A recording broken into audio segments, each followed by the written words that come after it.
जय श्री कृष्ण।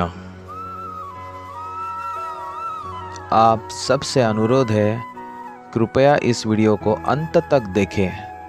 अगर आप हमारे चैनल पर नए हैं तो कृपया हमारे चैनल को सब्सक्राइब, शेयर और लाइक ज़रूर करें।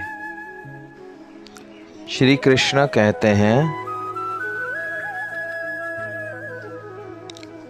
किसी और से तुलना न करें, खुद की ओर देखें और अपने को पहचाने, यही सुख का सूत्र है। एक समय की बात है, भारत के मध्य में एक छोटे से गांव में केशव नाम का एक युवक रहता था। वह अपने जिज्ञासु स्वभाव और हमेशा कुछ नया सीखते रहने के लिए जाना जाता था। केशव ने गुरु आनंद नाम के एक बुद्धिमान और प्रबुद्ध शिक्षक के बारे में सुना था, जिनके पास गहरी बुद्धि थी और लोगों को सच्चे सुख के मार्ग और मार्गदर्शन करने की क्षमता थी। अपने मन को परेशान करने वाले सवालों के जवाब खोजने के लिए केशव गुरु आनंद से मिलने की यात्रा पर निकले। कई दिनों की यात्रा के बाद केशव आखिरकार गुरु आनंद के निवास स्थान पर पहुँचे। बुद्धिमान शिक्षक ने उसका स्वागत किया और उसे बैठने के लिए आमंत्रित किया।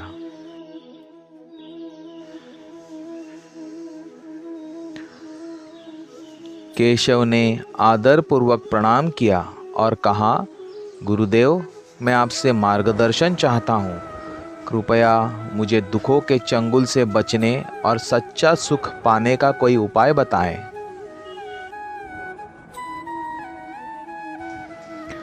गुरु आनंद ने केशव के अनुरोध को ध्यान से सुना और उसके अंदर की सच्चे सुख पाने की लालसा की गहराई को समझा। उन्होंने एक पल के लिए विचार किया और फिर बोले, केशव, खुशी का रास्ता खोजने के लिए तुम्हें पहले सच्चे आनंद का सार समझना होगा।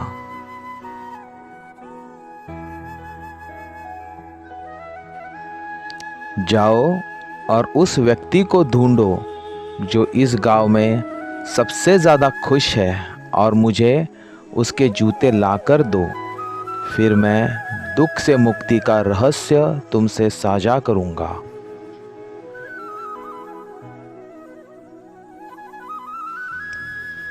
गुरु आनंद के आदेश के अनुसार केशव सबसे खुश व्यक्ति को खोजने के लिए गांव में निकल पड़ा।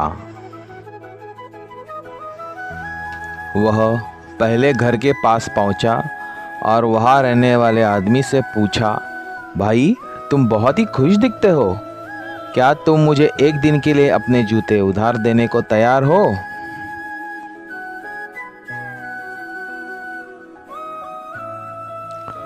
उस आदमी ने आश्चर्य से केशव को देखा और कहा, अरे मेरे दोस्त, मैं खुश दिख रहा हूँ मगर हूँ नहीं। मेरा पड़ोसी बहुत ही बुरा है, मुझे काफ़ी परेशान करता है और हर दूसरे दिन किसी न किसी बात पर लड़ाई करता रहता है।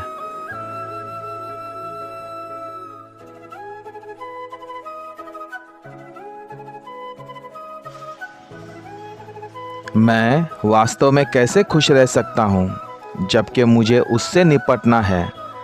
बल्कि हकीकत तो ये है कि मैं बहुत ही दुखी और परेशान हूँ।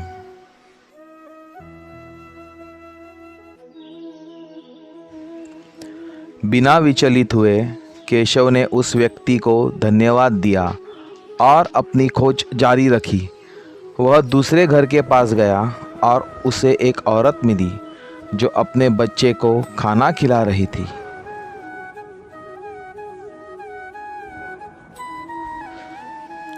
उसे खुश देखकर केशव की उम्मीद जगी और उसने उस औरत से उसके जूते मांगे।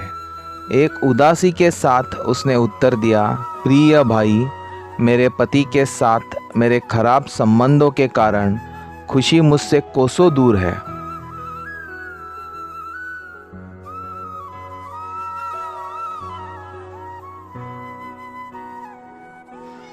प्रत्येक दिन कलह और बेकार के झगड़ों से भरा होता है। मैं कभी कभी सब कुछ त्याग कर सच्चे सुख की तलाश में निकल जाने का विचार करती हूँ।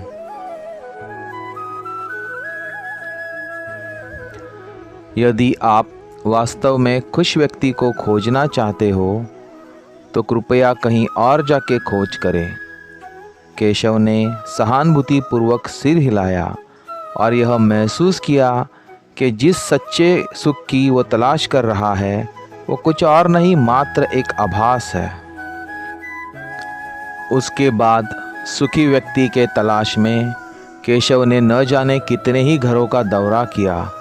दुख और दर्द की समान कहानियों का सामना करते हुए अपनी यात्रा जारी रखी। वह जिस भी व्यक्ति से मिला उसने अपनी अप्रसन्नता के लिए दूसरे व्यक्ति को जिम्मेदार ठहराया।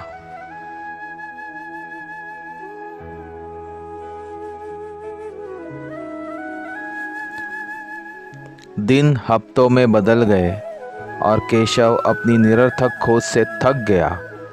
चल चल के उसके जूते तक फट गए। वो बड़ा ही मायूस हो गया।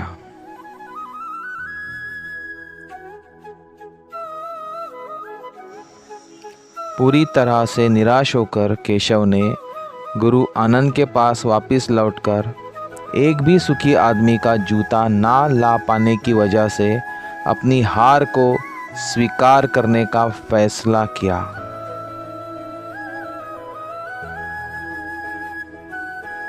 जैसे ही केशव गुरु आनंद के निवास पहुंचा, उसने वहां पर गुरुजी के इंतज़ार में बैठी एक शांत महिला को देखा।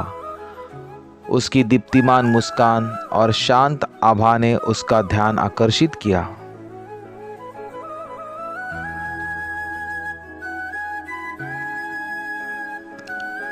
उत्सुकता से वह उसके पास गया और पूछा, प्रिय बहन, आप बहुत ही शांत आनंदमय प्रतीत हो रही हो। क्या आप मुझे एक दिन के लिए अपने जूते उधार दे सकते हो?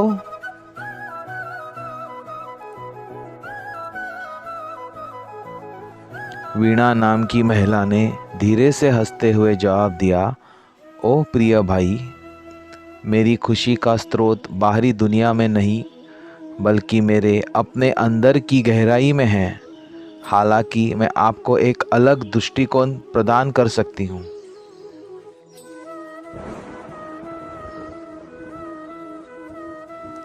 खुशी की तलाश बाहरी दुनिया में करने के बजाय अपने भीतर देखें और अपनी आत्मा के भीतर रहने वाली दिव्य चिंगारी को अपनाएं।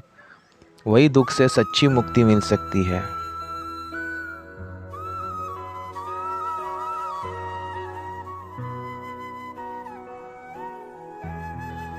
केशव वीणा की गहन बुद्धि से चकित हो गया। उसके शब्द केशव के भीतर गहराई से प्रतिध्वनित हुए और सच्चे सुख के बारे में एक नई स्पष्टता और समझ उसको आ गई। उसने वीणा का तहे दिल से धन्यवाद किया।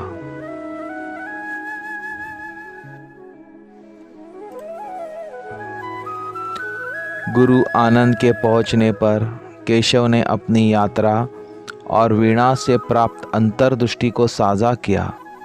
गुरुजी ने ध्यान से सुना और मुस्कुराकर बोले, केशव, मेरे प्रिय शिष्य, तुमने एक गहन सत्य की खोज की है।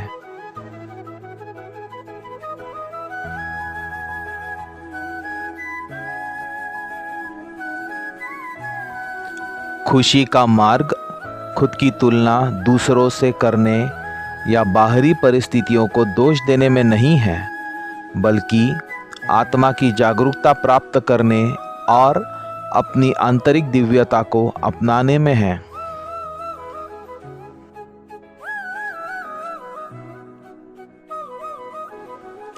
अपनी कठिन यात्रा के महत्व को महसूस करते हुए केशव ने सिर हिलाया। उसने कहा, गुरुदेव, आपके शब्द सत्य हैं और वीणा ने मेरी आंखें खोल दी हैं।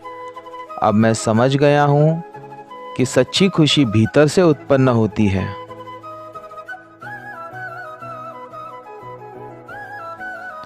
और अपनी दूसरों के साथ तुलना करना और दूसरों की बातों से परेशान होने के बजाय अपने स्वयं के विकास पर लक्ष्य केंद्रित करना ज़रूरी है।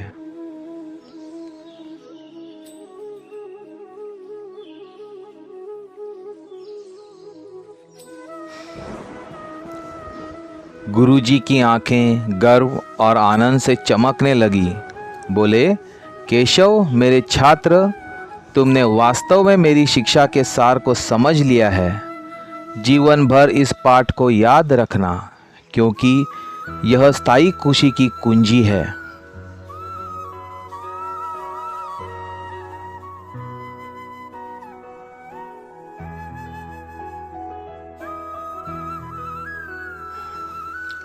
अपनी जीवन यात्रा में अपने अनुभवों से सीखते रहना और अपनी खुद की रोशनी को चमकने देना, उज्जवल रूप से पूर्णता की ओर मार्ग रोशन करना।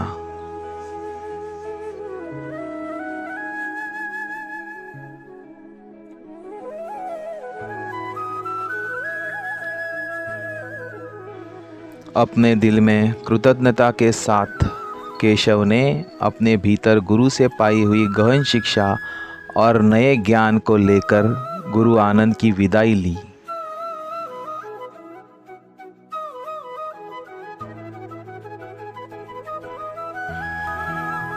उस दिन के बाद से केशव अपने गांव में खुशी और ज्ञान की किरण के रूप में पहचाने जाने लगा। उसने दूसरों को आत्म खोज और दुख से मुक्ति के मार्ग की ओर निर्देशित किया, जैसे कि गुरु आनंद और वीणा ने उसका मार्गदर्शन किया था।